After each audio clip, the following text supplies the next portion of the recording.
के digital platform पे आप सबका खैर मकदम है। मैं हूं फिरदौस खांडे। आने की गर्जोगाई ये है कि यहाँ हमारे साथ कुछ सिविल सोसाइटी के लोग भी हैं। उनका कहना है कि इस वक्त पूरा एक डिजास्टर जम्मू कश्मीर में चल रहा है। उस डिजास्टर को लेके अगर देखा जाए तो मकानात, दीवारें, जो जिनकी फसलें थी वो सारा तहस नहस हो गया, क्योंकि ये कुदरती आफत है।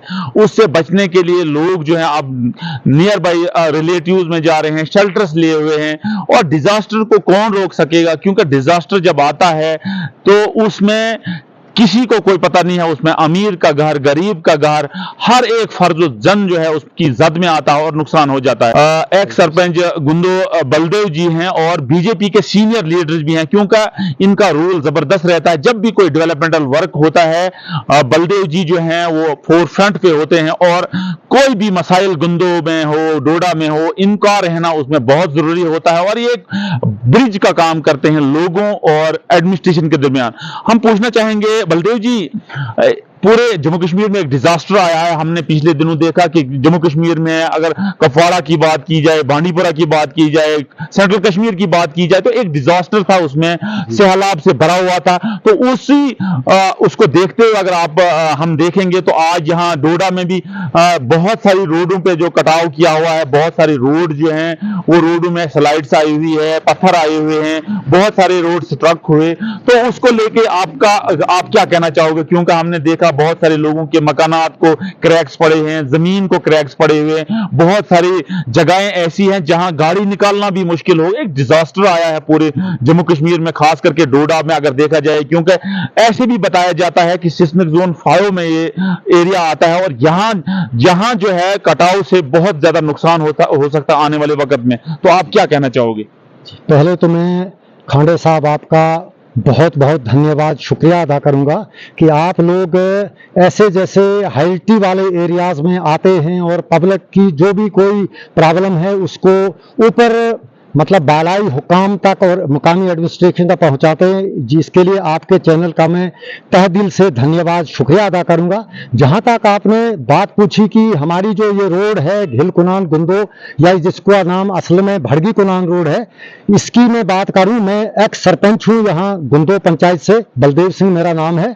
तो सारे इसमें जो ये रोड है ये हमने बड़ी मुश्किल से बड़ी दौड़ धूप करने के बाद जब बीजेपी की सरकार आई तो सैंक्शन करवा, उसमें हमारे एमएलए साहब का बहुत बड़ा रोल रहा, सुनील शर्मा जी का बहुत बड़ा रोल रहा, और हमारे पार्टी हेड्स जितने हैं ताकि जैसे डॉक्टर जितेंद्र जी हैं या अपने अशोक कौल जी हैं या और कोई भी हमारे जितने लोग थे, और पब्लिक का भी इसमें बड़ा अच्छा हमारा रोल रहा। आपने बताया भी कि कश्मीर की क्या हालत बनी है सर, कश्मीर में 3-4 डिस्ट्रिक्ट, और यहाँ तक कि आपने हमारे पास में रामबन डिस्ट्रिक्ट जो है वहाँ क्या हालत बनी है, वहाँ कितने मकान धंस गए हैं, बुरी हालात बनी गई है, लोगों को सरकारी या कहीं दूसरी जगहों पर शेल्टर लेना पड़ रहा है।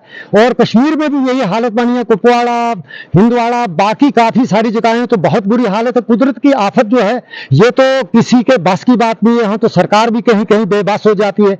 तो यही हमारे इस रोड पर भी हमें देखने को मिल रहा है। यहाँ इस बारिश से इतना नुकसान हुआ है, यहाँ डंगे लगे थे हमारी रोड के बहुत बड़े, लेकिन इतनी बारिश आती क्योंकि यहाँ ये बड़ा एरिया, यहाँ 5-6 कंपार्टमेंट हमारे इस एरिया में फाल करते हैं, वो सारा पानी जो है तो रहा, क्योंकि ये स्लाइड वाला एरिया है और बड़ा सिंकिंग और बड़ा बिल्कुल कहीं खड़ी पहाड़ी है ये, तो इसमें कुछ डंगे निकल गए।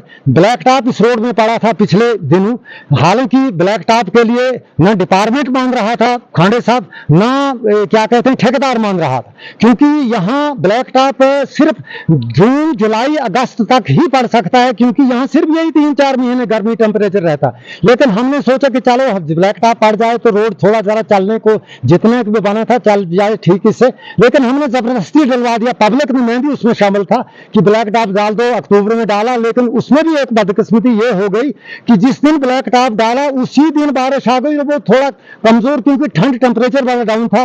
तो फिर ठेकेदार से हमने रिक्वेस्ट की, एसडीएम साहब ने उसमें बड़ा इनिशिएटिव लिया, तो फिर हमने जनवरी दिसंबर में फिर डलवाया, थोड़ा फिर उखड़ना शुरू हो गया। अब ठेकेदार जो है तो इसको फिर मार्च से लेकर डालने को तैयार हो गया था। हमने कहा सर नहीं, ऐसे नहीं डालना है। एसडीएम साहब जो बडियाल साहब हैं, बड़े एक्टिव हैं, बड़े सेंसिटिव हैं, बड़े दौड़ धूप आगे पीछे काम करने में बड़े एक्टिव हैं, बहुत होशियार हैं। उन्होंने भी कहा, वो भी कह रहे थे कि डलवा देते हैं बलदेव जी। मैंने कहा नहीं सर, जब तक टेम्परेचर ठीक नहीं आता है हम डलवाएंगे इसको जून में, और जून में भी इसको हम डलवाएंगे मौसम देखकर, मौसम ठीक रहना चाहिए तो डलवाएंगे। बिल्कुल ठेकेदार तैयार है डालने को, बिल्कुल कतई का डलवाएंगे, फर्स्ट क्लास ढंग से डलवाएंगे। एडमिनिस्ट्रेशन ने, एक्सिन साहब ने, जेई साहब ने, सब ने कहा कि बताओ जी अगर डालना है तो हमारे ये डाल देते हैं।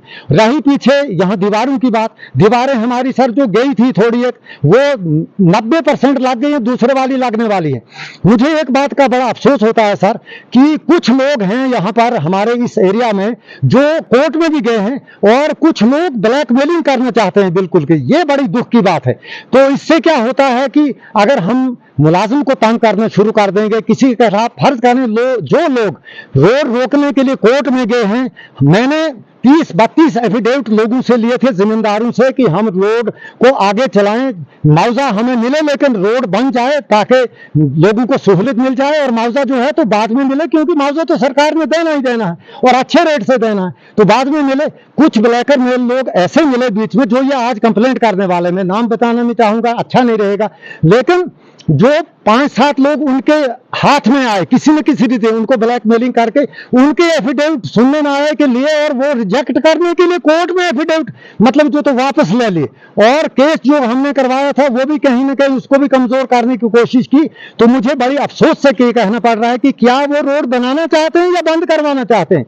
ये कोई रोड, साहब मैं थोड़ा रोकूंगा, आप इस रोड की बात कर रहे हो, गुंदो टू गेलकुनान जो रोड है, जी इस रोड की बात कर रहे हैं। जी मैं अपनी सरपंच साहब आप मुझे थोड़ा एक बात बताइए कि अगर कोई ये कह रहा है कि ब्लैक टॉप अच्छा कीजिए, अगर कोई ये कह रहा है कि आर वॉलिंग अच्छी कीजिए, अगर ये कह रहा है कि स्पेसिफिकेशन जो है वो अच्छी होनी चाहिए, तो इसमें वो ब्लैकमेलर कहां से आया? क्योंकि लोग अगर कहते हैं कि हमारा रोड अच्छा बनना चाहिए, लोग कहते हैं हमारा डंगा अच्छा लगना चाहिए, आर वॉल अच्छी लगनी चाहिए, बैक वॉल, तो वो लोग अगर कंप्लेंट कर रहे हैं तो वो ब्लैकमेलर कैसे होगी? जी ये तो आप सही बता रहे हैं सर, ठीक है बिल्कुल, लेकिन मैं आपको इसको एक्सप्लेन करके बताऊंगा सर कि ब्लैकमेलर होता क्या है, उसकी जहनीत होती क्या सर। बात एक है सर, मैं भी कहता हूं डंगा अच्छा लगना चाहिए, ब्लैक टॉप भी अच्छा होना चाहिए, इसमें कोई शक नहीं है, लेकिन एक नेचर का एक जो सिस्टम है साथ, उसके साथ सर कौन क्या कर सकता है। ये नाला है सर, पिछले साल फ्लड गए, 4 बार नाला गया, बड़ी मुश्किल से नाले को बनाया है, पूरे इससे टकाया हुआ, पूरे जिस नाले मौजूद है सर, यहाँ सामने सर एक पहाड़ी दिखाई दे रही है सर, ये वाली पहाड़ी में आपसे रिक्वेस्ट करूंगा सर इसको लगाएं सर। ये स्लाइड चाली है, अच्छा इसको कौन रोकेगा सर? यहाँ दूसरे दिन मशीन हमको लानी पड़ती है, पूरी पहाड़ी ऊपर से चली, आप क्या बताएं उसको क्या करें? अगर पहाड़ी फंस कर आ जाती है, बारिश आ जाती है, नीचे आ जाते हैं, अगर कंप्लेंट शुरू हो गई ग्रेविंग सेल में किसी और में शुरू हो गई, अब उसको कौन रोकेगा सर? अब कुदरत के साथ तो कौन कंप्रोमाइज कर? हम मुलाजमों को सर अगर खाम में तंग करना शुरू कर दें, जबकि हमारा फर्ज बनता है हम कोऑपरेट करें सर, मुलाजिम को हम कोऑपरेट करेंगे, उसके रिस्पेक्ट देंगे, उसके अपने घर में लेंगे सर। वो हमें अगर हम कहते हैं कि 10% 100% काम करना है, वो 200% काम करेगा सर। तो इससे जो है तो कुछ लोग खाम ऐसे प्रेशराइज ना। आपके कहने का मतलब ये है कि मुलाजिमों को टॉर्चर किया जा रहा है, यहाँ कोई मुलाजिम जो है ड्यूटी देने के लिए तैयार नहीं है सर। ये हमारी रोड की बात नहीं सर, भले से एक बड़ा हिली एरिया, बड़ा रिमोट एरिया है, यहाँ पर हमारी रोड की तो बात छोड़े सर, गुंदों की बात है, यहाँ कोई डॉक्टर आने को तैयार नहीं होता है, यहाँ कोई और अफसर आने को तैयार होता है, क्योंकि यहाँ एक फैशन बन गया है, कंप्लेंटें करनी है सर। हमारे लड़के जो भले इसके हैं, हमारे भी केएस अफसर बने, डॉक्टर्स बने भले इसके, वो यहाँ ड्यूटी नहीं करना चाहते हैं, वो खिसक जाते हैं बाहर। तो बाहर वाला सर यहाँ आकर तो आकर क्या सरपंच साहब मैं फिर एक बार रोकना चाहूँ, क्या आपके साथ किसी डॉक्टर की, इंजीनियर की या किसी ऑफिसर की बात हुई जो भलेस का रहने वाला, उसका क्लेम ये है कि हम वहां इसलिए नहीं आएंगे क्योंकि वहां जो मेंटली टॉर्चर किया जाता है? सर मेरी रिश्तेदारी के, मेरे पहुंच के, मेरे यार दोस्त के घरों के कम से कम 20 डॉक्टर्स हैं सर, नाम बताने की भी जरूरत नहीं, और हमारे अच्छे यहाँ के अफसर हैं यहाँ के सर। वो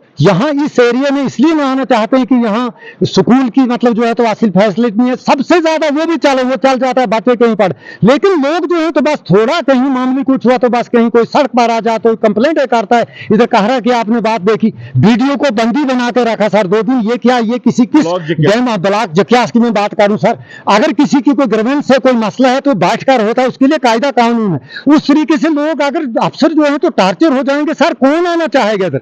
हमें बड़ी मुसीबत बन जाती है सर, बड़ी मुश्किल से हम यहाँ जो भी अफसर मुलाजिम आता है तो हमारा फर्ज बनता है सर कोऑपरेट करें। इन्हीं मुलाजिमों से सर हमने काम लेना है, अगर हम उनको कोऑपरेट करें, यही मुलाजिम जैसे मोदी जी बताते थे वही पुराना सिस्टम चलता है, वो कैसे काम कर रहा है? तो हम क्या, चाहे हम बीजेपी के लोग हैं, कांग्रेस के लोग हैं, सिविल सोसाइटी के लोग हैं, हम कोऑपरेट करें ना, हम कम से कम एक बार कोऑपरेशन करना सीखें सर, बिल्कुल कतई, तब जाकर काम होता है। तो यही मुसीबत यहाँ पूरे गुंदों में है, चाहे डॉक्टर्स हैं, एडमिनिस्ट्रेटिव हैं, किसी और डिपार्टमेंट के, या हमारी रोड की बात है सर, दंगे लग रहे हैं, लग गए हैं पूरे इससे। ब्लैक टॉप जो है तो थोड़ी गर्मी, मौसम जरा ठीक हो जाए, पड़ जाएगा फर्स्ट क्लास।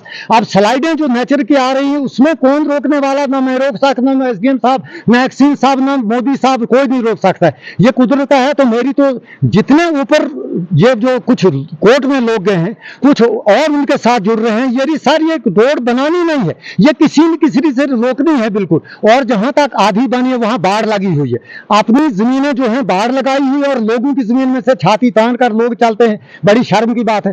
तो मेरी तो पूरे अपने इलाके के जितने लोग हैं, हमारे घिल कुलान के 1.5-2 सर घर है, मेरी पुरजोर निवेदन रहेगा सर है एक आदमी से कि बड़ा टफ एरिया हमारा, छोड़ दो इन कंप्लेंटों को, इन धंधों को बिल्कुल, और कोऑपरेशन की जाए।